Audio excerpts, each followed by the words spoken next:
The text message arrived just as I was pulling into the parking lot of my office. From my sister-in-law, Elena, of course. Look at my new designer handbag. She sent a selfie, her perfectly manicured hand holding an expensive leather bag. Bought with your family money. Haha. Thanks for being so careless. My fingers tightened around the steering wheel. The casual cruelty, the brazen theft, it was too much. My name is Sophie Martinez, 35 years old, a project manager at a tech startup in San Francisco. And for the past 6 months, my sister-in-law had been systematically draining a trust fund that wasn't hers to touch. The trust fund had been my grandmother's final gift. Elena's husband, my brother Marco, had no idea what was happening. And that was exactly how Elena wanted it. I remember the day my grandmother passed away. Elena had been hovering near the lawyer's office, asking endless questions about inheritance. My grandmother Maria, a first-generation immigrant who had built a successful cleaning business from nothing, had always been strategic. The trust fund wasn't just money, it was a legacy. This is for your education, for your dreams, she told me years ago. Never let anyone take away what you've worked for. Those words echoed in my mind as I stared at Elena's message. $450,000 gone. Spent on designer bags, luxury vacations, expensive jewelry. All while claiming it was her money to spend. The first hint of trouble came 6 months ago. A strange withdrawal from the trust account. Then another. Small amounts at first, carefully calculated to avoid immediate detection. But Elena wasn't careful enough. I'd inherited my grandmother's sharp mind. Working in tech had taught me about data, about tracking, about finding patterns. And I knew something was wrong.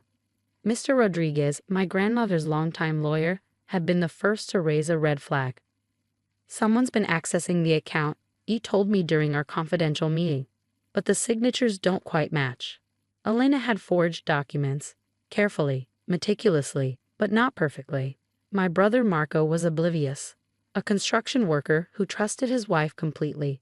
He had no idea about the intricate financial details. Elena managed their finances, and she made sure he saw only what she wanted him to see. We're saving money, she'd tell him. Don't worry about the details. But I worried. I investigated. Bank statements, digital trails. Every piece of financial documentation became a puzzle I was determined to solve. Elena thought she was smart. She thought no one would notice. She'd been slowly transferring funds, creating fake invoices, manipulating account statements. But what she didn't know was that my grandmother had built in multiple layers of protection. Hidden clauses, specific conditions, and most importantly, original notarized documents that could never be truly erased. I spent weeks gathering evidence, silent, calculating, waiting for the perfect moment. Each designer bag Elena posted, each luxury vacation she bragged about, they were pieces of evidence. Timestamps of her theft. Digital breadcrumbs leading directly to her crime. My tech background wasn't just a job. It was a weapon, and I was about to use it. The final piece of the puzzle came from an unexpected source. My Aunt Alina, my grandmother's sister, who lived in a small town in Arizona. I have something for you, she'd said during our monthly call. Something Grandma Maria wanted you to have. But only when the time was right. A small weathered envelope arrived a week later. Inside, original trust fund documents, signed, notarized, with specific instructions that could blow Elena's scheme wide open.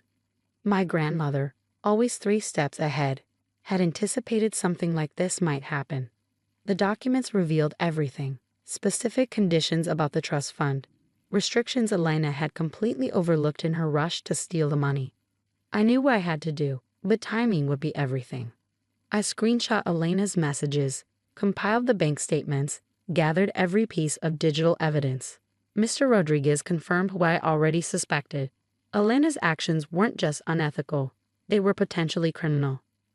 We have multiple legal avenues, he told me, but we need to be strategic. My phone buzzed again. Another message from Elena. Can't wait to show Marco my new vacation photos. Bet you're jealous. I allowed myself a small smile. Elena had no idea what was coming. The generational wealth she believed was hers was about to become her worst nightmare. And I was going to make sure she understood one fundamental truth. You don't mess with a legacy built by a strong immigrant grandmother who fought for every single penny. This wasn't just about money. This was about respect, about honor, about protecting the dreams my grandmother had worked her entire life to secure. Elena thought she had won. She thought she had gotten away with her theft. She was about to learn how wrong she was. The family dinner was planned weeks in advance. Marco's birthday. Elena would be there, dripping in her stolen luxury, believing herself untouchable. I arrived early, a manila folder tucked discreetly in my leather portfolio. My parents noticed immediately. Something was different about me. Calm. Calculated. "You seem intense," my mother whispered as I helped her set the table. "Just wait," I replied with a smile that didn't quite reach my eyes. Elena strutted in an hour later, a new Gucci handbag swinging from her arm. Her laugh was too loud, her smile too bright. The performance of someone hiding something. "Sophia," she called out, deliberately loud. "Look at my new bag. Isn't it amazing?" Marco beamed, completely oblivious. My wife has such great taste. I watched, silent, waiting. Dinner progressed, small talk, laughter. Elena continued her performance, occasionally throwing me pointed looks. Challenging, mocking. "So, Sophia," she said during dessert, "still working that tech job? Must be hard saving money in San Francisco." The table went quiet.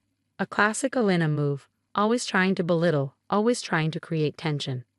"Actually," I responded, my voice calm, "I've been doing quite well." I pulled out the manila folder. "In fact, I'd like to discuss something important. About Grandma Maria's trust fund." Marco looked confused. My parents exchanged worried glances. Elena's smile froze. "Mr. Rodriguez, our family lawyer, asked me to share some information." I continued, spreading documents across the tablecloth. Bank statements, forensic financial reports, copies of forged signatures, digital transaction trails. Elena's face transformed. The confident smile disappeared, replaced by a look of pure panic. "What is this?" Marco asked, picking up a document. Before I could answer, Elena interjected. "It's nothing, just some boring paperwork." But it wasn't nothing. It was everything. The documents revealed a meticulously planned theft. $450,000 systematically withdrawn. Fake invoices, forged signatures. Elena had been methodical in her approach. But she had overlooked one critical detail.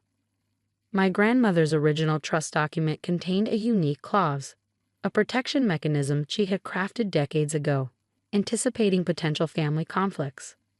The trust fund, I explained, can only be accessed under specific conditions. Conditions Elena violated multiple times. Marco looked at his wife, confusion turning to suspicion. "Elena," he asked, "what is she talking about?" I watched her carefully, saw the moment she realized her elaborate lie was crumbling. "It's not what it looks like," she stammered. But it was exactly what it looked like. Mr. Rodriguez had prepared everything. Legal documentation showing each fraudulent transaction, forensic evidence tracing every stolen dollar. The luxury bags, the vacations, the jewelry, all purchased with stolen money. "The bank has been notified," I said quietly. "The FBI Financial Crimes Unit is involved." Marco's face went pale. Elena's confident facade completely shattered. "You can't do this," she whispered. But I could, and I would. My grandmother hadn't just left me money. She'd left me a blueprint for justice. Each transaction is documented. I continued. Forged signatures, unauthorized transfers. This isn't just about the money. This is about breaking trust. Marco looked devastated. His perfect world, his perfect marriage was unraveling in front of his family. Elena tried one last manipulation, tears welling up. The victim performance she had perfected over years. "It was just a mistake," she pleaded. "I was going to pay it back." But the evidence told a different story. Months of calculated theft. Deliberate deception. My Aunt Elena, who had delivered the original documents, spoke up. "Your grandmother always said," she told me, "protect the legacy, but also give people a chance to make things right." I understood what she meant. "You have two choices," I told Elena, my voice steady. "Voluntary restitution and potential reduced legal consequences, or full prosecution." The table was silent, the weight of the moment hanging heavy. Marco looked at his wife, really looked at her, seeing her, perhaps, for the first time. Is this true? He asked softly. Elena's carefully constructed world began to crumble. No more designer bags. No more luxury vacations. No more stolen dreams. The generational wealth she believed was hers was about to become her greatest regret. And I was just getting started. The fallout was swift and brutal. Within days, Elena's carefully constructed world collapsed. The FBI Financial Crimes Unit began their investigation. Bank accounts frozen. Credit cards canceled. Her entire financial landscape transformed into a minefield of legal consequences. Marco moved out temporarily. Not a dramatic exit, but a quiet, devastated retreat. The betrayal cut deeper than the financial theft. It was a violation of trust that ran much deeper than money. How could you? He asked Elena during one of their first separation meetings. We built everything together. But they hadn't built anything together. Elena had been building the house of cards, and I had just blown it down. Mr. Rodriguez worked tirelessly. Legal documents flew back and forth. Elena's initial bravado crumbled under the weight of mounting evidence. Her lawyer advised cooperation. The alternative was far worse. 2 months after the family dinner, we sat in a mediation room. Elena looked nothing like the confident woman who had bragged about designer bags. Her designer clothes were replaced by muted, conservative attire. Her perfectly manicured nails were now bitten down, nervous. I want to make this right, she said, her voice barely above a whisper. But making things right wasn't as simple as she hoped. The trust fund wasn't just money. It was my grandmother's legacy. A lifetime of hard work, of immigrant struggles, of building something from nothing. Restitution, Mr. Rodriguez explained, isn't just about returning the money. The legal process revealed more than just financial theft. Elena had forged documents, created fake invoices, manipulated bank statements. Each action compounded her crime. Marco sat quietly during the mediation. His construction worker's hands that had built real things, honest things, now sat folded in his lap. The betrayal had broken something fundamental in him. My tech background proved crucial. Digital forensics traced every single transaction. Nothing was hidden. Nothing could be explained away. The first settlement offer came through. Full financial restitution. Plus legal penalties. Elena would be paying back far more than she had stolen. But money was only part of the punishment. Her professional reputation was destroyed. The accounting firm where she worked discovered her fraudulent activities. Termination was immediate. Professional licensing boards were notified. You'll never work in financial services again, her lawyer warned. The family dynamics shifted dramatically. My parents, initially shocked, now viewed Elena with a mixture of disappointment and anger. How could you betray our trust? My mother asked during a difficult conversation. Elena had no real answer. The trust fund, miraculously, remained mostly intact. The quick detection and legal intervention meant most of the money was recovered. What wasn't recovered would come from Elena's personal assets and future earnings. A year-long forensic audit revealed the full extent of her actions. It wasn't just the trust fund. She had been manipulating finances in other areas of her life. Small thefts. Fraudulent claims. A pattern of deception that ran deep. Marco filed for divorce. Not with anger, but with a profound sense of loss. I thought I knew her, he told me during one of our rare conversations. I was wrong about everything. The legal proceedings became a matter of public record. In our small community, Elena became a cautionary tale. The woman who tried to steal her own family's legacy. My grandmother would have been proud. Not of the destruction, but of the justice. Protect what's yours, she used to say, but always give people a chance to make things right. I had done exactly that. The final settlement was more than financial.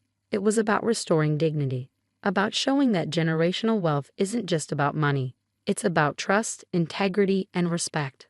Elena was required to pay additional legal penalties, complete financial ethics courses, maintain a clean financial record for 10 years. Her professional life was essentially over. No financial institution would touch her. Her reputation was permanently damaged. Marco rebuilt, slowly, painfully, but with integrity. I'm grateful you uncovered this, he told me during one of our last conversations. Better to know the truth than live a lie. The trust fund, my grandmother's final gift, was restored. But it became more than just money. It became a symbol of family resilience. I established a scholarship in my grandmother's name, using part of the recovered funds to help first-generation immigrant students pursue their dreams. She would have loved this, my aunt told me, tears in her eyes. Elena's final attempt at reconciliation came through a carefully worded letter, an apology, a plea for understanding. I didn't respond. Some betrayals are too deep to simply forgive. The generational wealth she believed was hers had become her ultimate downfall. A lesson in the consequences of greed, of betrayal, of thinking you can outsmart family. My grandmother always said, "The truth will always find its way home." And she was right.